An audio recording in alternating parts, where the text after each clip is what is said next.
What's up, everybody, and welcome back to the KG Show. My name is Kyle, aka Crash Gordon, and if you're just joining us, I am the host of the KG Show. And today we've got undefeated prospect from right here in Grand Rapids, Michigan, Ulysses Campos. He's 5-0 with 5 finishes, and he's a former Golden Glove state champion as well. I'm really excited to get into that conversation. Before we do, let's talk about a few things that are going on in the fight world. Obviously, UFC Freedom 250 just took place, and I had a few things to say about that event leading up to it happening. And, I watched the event. It was a long day. I did a podcast. I did the Salida event, and then I came home and watched that event all the way through. But overall, I think it was really well executed, and it wasn't the DJT propaganda machine that I thought it was going to be. One of the first things I wanted to talk about is the Tyson Fury walkout, and I think that was kind of crazy, right? If you watched the event, you saw that he had this really long, special big walkout, walks out to the ring, they're announcing him, the band's playing some music for him, he's got this Donald J. Trump for Prime Minister fucking hat on, and he gets to Jon Anik, and you're expecting that he's going to make some sort of announcement, right? Like either it's the Anthony Joshua fight or he's signed to Zuffa Boxing, and just does nothing. He says that he's not going to step on Dana White's shine. And the whole thing was super awkward, and you could tell that Jon Anik was really kind of put in a position there and was trying to ask him questions to get him to open up, and he just wasn't doing it. Really, the only other thing that I wanted to say that I thought was really negative was Josh Hokett making that a comment about Michelle Obama at the end. I talked about this guy in the first and second episodes, and he can fight, and he's exciting, and I think that he could be a superstar, and he had this moment where he could elevate his profile and just kind of peel back a little bit and just go, hey, man, I've just been fucking with you guys with these characters and everything. And nope, he chose to double down and say some pretty hateful shit. And I guess, fuck that guy, whatever, man. Play your character, do your thing. That's only going to hold people's attention for so long. And when no one wants to see the character anymore, what are you going to do? You're left with nothing. So then also we had the Salida event, which I've talked about a couple times. I was really fortunate to be able to shoot that event. The biggest fight for me that night was obviously our hometown boy, JJ Pagan, defending his belt in a successful unanimous decision win. He looked really great. He had this fucking awesome Michael Jackson walkout and Michael Jackson themed trunks and jacket. It was really, really cool. There was also Puerto Rican dancers and flags that came out before him. That was just really awesome to see. There was a lot of culture involved in that, and it was a lot of fun. We also had Abraham Perez defeat Jonathan Gonzalez in a split decision win to take the WBA interim flyweight championship. King Kwan picked up a victory. Lance Boogie Smith picked up a victory. Troy Isley also took a victory. And probably the most exciting fight of the night for me was the brutal knockout from Sardius Simmons. I don't know if you saw the pictures that were out there, but I was able to capture frame by frame as he punches his opponent. His opponent falls, hits the mat, the ref is on him, and then Sardius' face afterwards. That was super exciting, and I'm always happy to see Sardius take a win. I've been following him since Tulsa. I was there when he won the national championship in 2025, and he's since been able to go 9-0 as a pro, and I'm very proud to see everything that he's accomplished so far. And before we move on, I just want to take a second and say thank you to the Salida Promotions PR team. They were gracious enough to grant me my media pass and let me work that event, and being able to work events and be around people I met Clarissa Shields this past weekend. I was able to photograph her, and that is huge. That is massive for someone who is as early on in their career as I am, because sometimes I feel like I need to remind people I've had a camera for 2.5 years, and I've been able to accomplish all of this, and it's still surreal, and it's really wild that I'm able to do this and be in rooms with people like that and meet people of such stature. Moving on, I was just recently listening to the interview with Conor McGregor on Ariel Helwani's show, and I think it's really apparent that there are some issues here between Conor McGregor and the UFC. I want to believe that he's going to have these next 2 fights and then he's going to test free agency. And he said as much so himself. It seems like there's a little bit of tension there. And I'll be honest with you, Conor McGregor was at one time the biggest superstar in the UFC. And I think his return to the UFC is going to inject some superstardom that the organization has kind of been lacking. But that said, I believe Conor McGregor is likely not going to win against Max Holloway, and that's my early prediction for that fight. But today isn't about Conor, it's about a fighter who is in the middle of building his own story. Ulysses Campos makes noise every time he steps into the ring. Today, we're going to talk about his journey through the amateur ranks, how he mentally prepares for a fight, and the business side of boxing, among other things. We're going to get started right now. Welcome to episode 3 of The KG Show.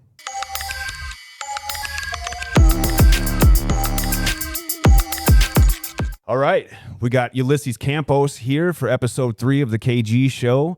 Ulysses is a 5-0 professional with 5 finishes. He is a former Golden Glove state champion, And Ulysses, welcome to the show, man. How are you doing? Good. Thanks for having me. Yeah, for sure. So how's life been lately as your profile continues to grow as a professional boxer?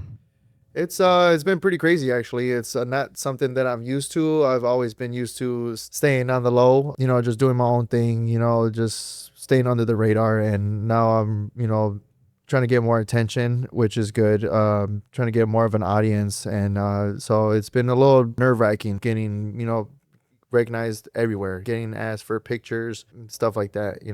Yeah, for sure. So 5-0 with 5 finishes, as I mentioned.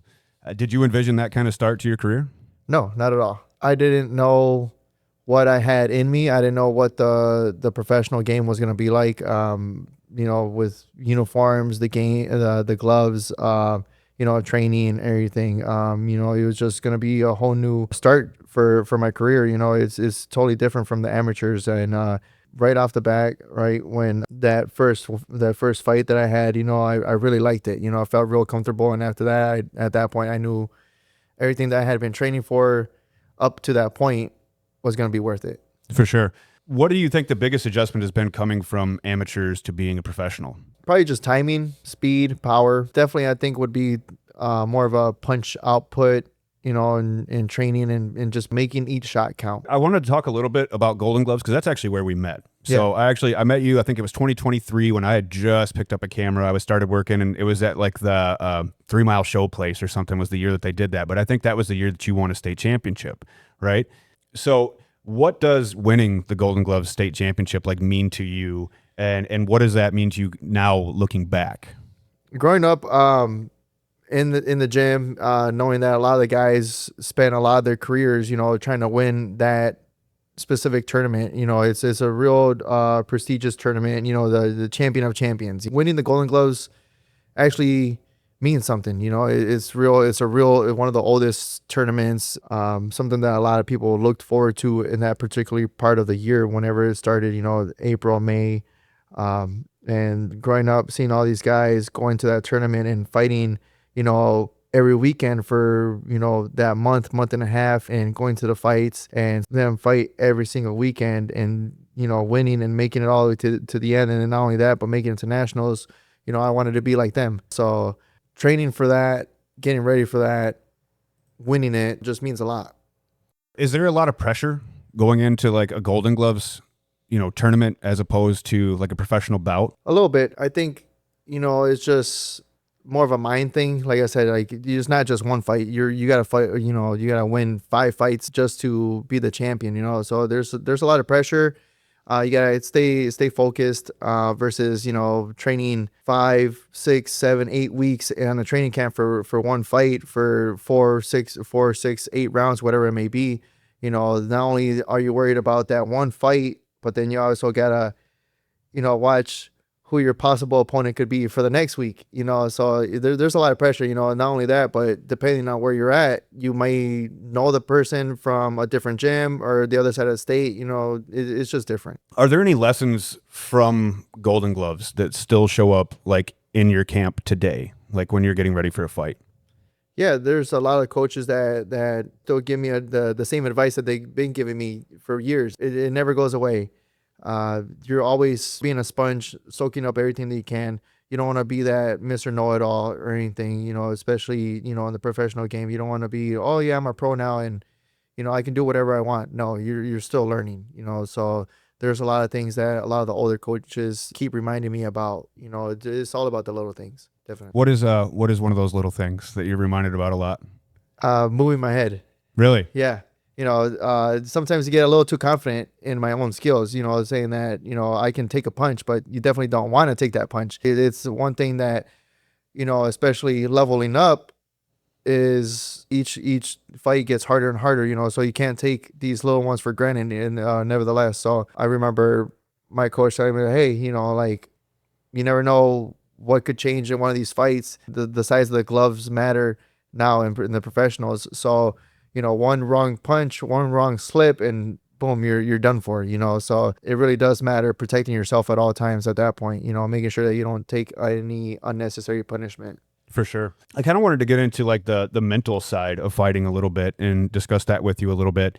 There's a lot of talk about the physical toll of boxing and what that does to an athlete, and I think there's really no question. Like you kind of just touched on that, right? Like you're taking physical damage in fight, you're taking physical damage in sparring, not only at the wear and tear on your body while you're training, but how do you prepare yourself mentally for a fight? Me, I got a lot going on.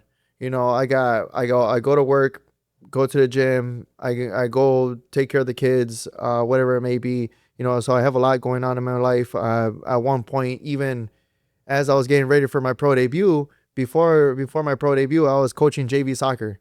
So I was going to work, going to coaching the kids for soccer, taking care of my own kids, going to work out. So it's a lot to take in, a lot to manage at that point. You have to be able to be really good at time management, but not only that, stay focused, be able to shift your focus from one thing to another, realize that how to manage different things. And Yeah, I imagine that's got to be hard. Like I imagine that's got to be really hard, especially as a dad and in like the early days of your career, right? Like you're still working full time and trying to balance that with like on top of that, like you coach at MGGA, and I think you're also doing stuff with reffing, right? Like you're judging and reffing and learning that. Yeah, no, I am, yeah. Yeah, and that's a lot, man. Like that's a lot to throw on top of like a fight camp and getting ready for a professional boxing match, right? Yeah. At first, I really liked it. I really like staying busy. It's always a privilege of doing so many things all at once. You got to realize that you have a gift of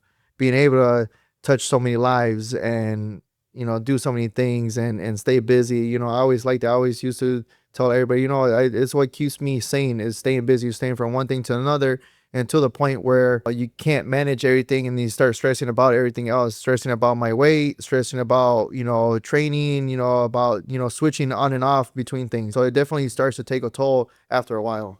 For sure. And like, can I ask, like, what is that like as you start to get into like the weight cut and you're still trying to manage all that stuff? Like, I imagine you got to get do you get pissy? Do you get a little testy? Like, I do. Yeah. I have my dad as my coach, and he's always been, checking my weight, and I tell him, oh man, I'm good, but when you step on that scale and you realize that, you're a couple of pounds over on your scheduled weight, on your weight cut, and, then he starts to get on you and then starts to add on to the stress a little bit. And, then you have to realize, you got to take a step back, take a deep breath, and start to manage things a little bit better.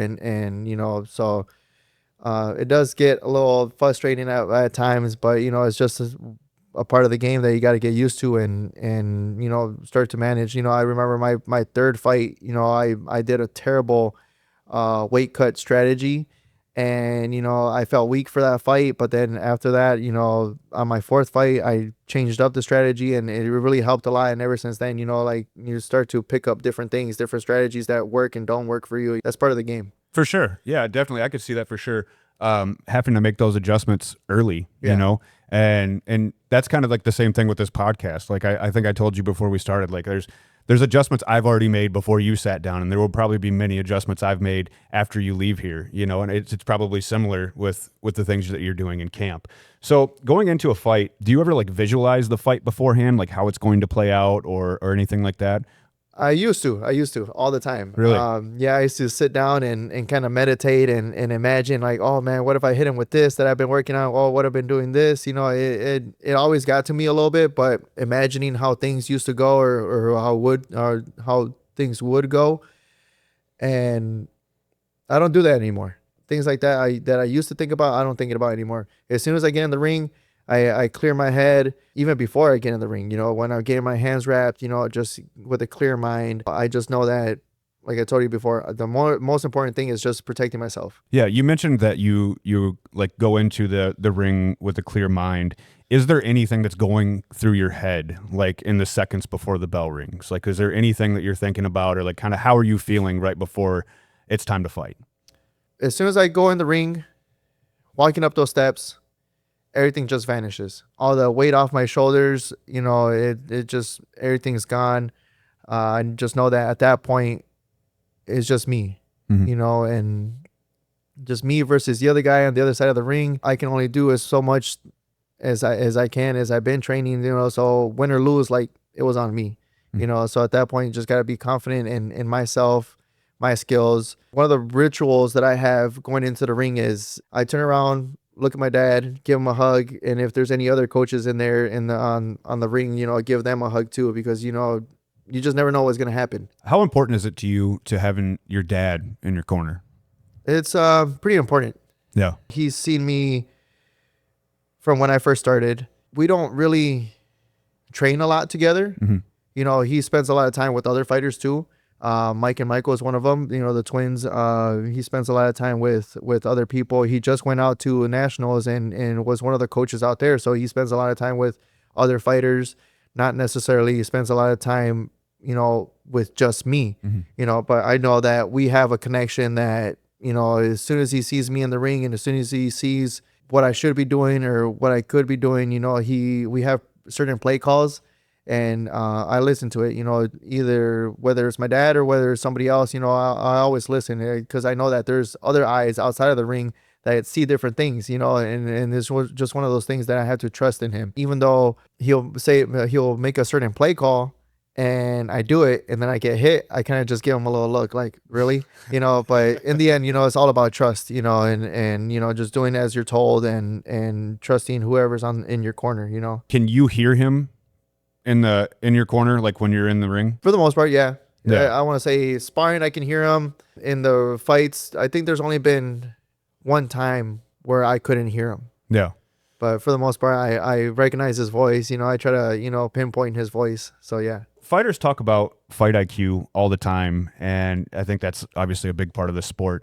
Can you tell me, some of the things that you're actually seeing in the ring when you're figuring out your opponent and finding openings? Yeah. So the one thing I like to do is take away their jab. Okay. So as you know, I'm not the tallest fighter in there, especially in my weight class. That's why I'm currently, still trying to drop weight and get down to a lower weight class where I'm not at height disadvantage. But growing up, I was always a smaller guy. Like 9 out of 10 times I was fighting taller people. So I was always used to it. It's trying to stay on the inside, things like that, So the one thing I really like to do, and it probably pisses a lot of people off, especially taller fighters, is take away their jab.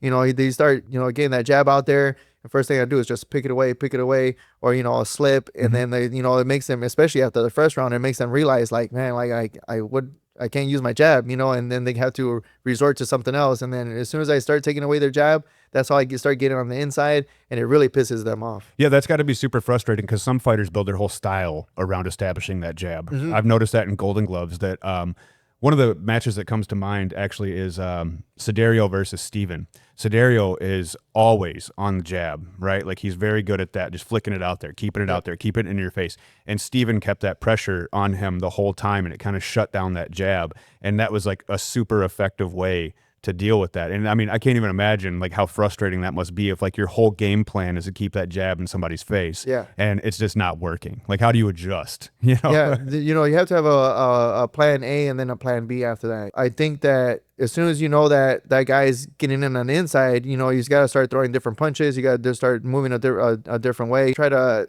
reestablish that jab.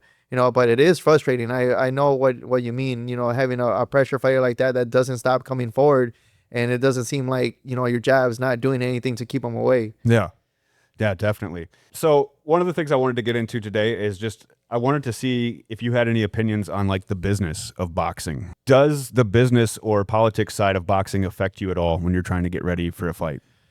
A little bit. Going into it, I didn't realize what the business side, really meant. I didn't know how things worked, how things ran, in the professional side until my first fight. And then I'm like, oh, like this is what it takes to be a professional fighter. I started figuring things out pretty quickly. If you have a good team behind you, good management behind you, and if you really want it, you can definitely make it far. Do you think young fighters should spend more time learning and understanding the business side of the sport as they're coming up to? Oh, yes, definitely. Even before you even start thinking about being a pro, you need to realize what it takes money-wise, to do all these things. Even just buying my trunks was a little bit of a pain in the butt. Not only buying the trunks, but getting them customized, getting patches on them or your sponsor's logo, or even just trying to get sponsors. It's a little bit of a pain trying to get sponsors, go from business to business, asking for help. Basically, you got to be ready for it. That's why now realizing what it takes to get sponsors. I'm realizing, it's a give and take. Not only that are you asking for sponsors, but you also got to be ready to give something back to the community too. You give something back to the sponsors, make it worth them handing out that little bit to yourself. Yeah, it's got to be worth them investing in you, right? That's definitely something that, like, as time goes on, I want to talk more about. Is I see this so often that these young fighters are just they just want to fight. Yeah. And they don't realize that you are building a brand. Yep. Like, this is a business, and you have to look at yourself as the business, like, largest asset, right? And that's something I want to talk a lot more about. But yeah, that's super interesting to hear. On top of all the other things that you've outlined, right? Like the things that you have to deal with the kids and the job and the coaching and the judging and the fight camps. Now you got to find sponsors, and now you got to like figure out all yes. so much. Oh yeah. So that kind of got into it a little bit with how you mentioned before, mentally, so not only am I, worrying about juggling regular life things with training, and, as soon as it gets closer, once you get to that 4-week mark, 1 month mark of your fight, then you really got to start taking the things a little bit more serious. And especially like once you get to 3-week, 2-week, then at that point, you're really starting to focus on your weight mainly, and, you really got to be able to switch it up. But not only that, you got to try to make a deadline with the trunks, the shorts, the t-shirts, sponsors, you got to do all this. I remember I was out there the week of my fight, still trying to get sponsors. Wow. So it does get a little stressful over time, because if you don't have what's required from you on fight night, then you start missing out on certain things. Definitely. What's the next few months look like for you? I know you've got something coming up. You want to tell us about it? I have a fight in 2 weeks, June 26th in Detroit. After that, don't know yet. I'm still talking to a couple people. It'll be a big surprise coming here soon. But I know that I'm talking to a few people about, juicy. Yeah. About more fight plans coming up, and hopefully it just goes good. All I can do is just take it one day at a time. Take it one fight at a time. Make sure that I'm looking good, looking consistent. At each fight. I can't be looking sloppy. A lot of people mentioned that I looked really good, really great in the Grand Rapids fight, and then after that, it's really elevated me just a little bit, and can't go from looking like that to looking sloppy. So you got to really look consistent, and hopefully still get some good eyes on you, so then that way you can have more people that back you up. I think this is the question I want to close with here. If a young fighter is watching this right now and wants to follow a similar path, what's one piece of advice that you would give them? Just stay in the gym. Just stay in the gym. I know that there's going to be some hard days that you don't feel like going to the gym.